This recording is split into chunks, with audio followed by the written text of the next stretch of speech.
Dinismiss ng Supreme Court kasabay ng kanilang sesyon ngayong araw ang petisyong inihain ng gurong si John Barry Tayam laban kina Senador Alan Peter Cayetano, Pia Cayetano at Loren Legarda. Ayon kay Supreme Court spokesperson Attorney Camille Ting, pinawalang bisa ang petisyon dahil sa kawalan ng legal standing o karapatan ni Tayam para maghain ng petisyon sa korte.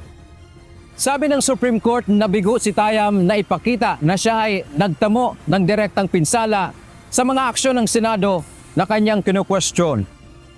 Hiniling ni Tayam sa Korte Suprema na ideklarang isang valid quorum ang presensya ng 12 senador sa sesyon noong June 3. Ayon naman kay Tayam, pag-aaralan niya ang susunod na hakbang. Hinihintay din niya ang PDP laban na maghahain ng aksyon dahil sila anya ang unang nagsabi na magpa-file ng kaso sa Supreme Court. Sinabi na rin noong Lunes ni Senator Alan Peter Cayetano na hihintay nila ang grupo ni Senator Sherwin Gatchalian na magtungo sa korte. Binigyang din ito kung ang pag-uusap ay legalidad, sila ang tunay na may hawak ng liderato sa Senado. Pero karapatan naman anya ng sino man na maghain ng petisyon sa mataas na hukuman. It's always an option for everyone. It's an option for the other side, for us, for the employees can also file. So let's see. Samantala si Senator Sherwin Gatchalian nanindigang sila ang tama dahil kinikilala anya sila ng ibang ahensya ng gobyerno at ibang mga grupo at organisasyon. Itong proceedings ng June 3 ay legal and valid. No?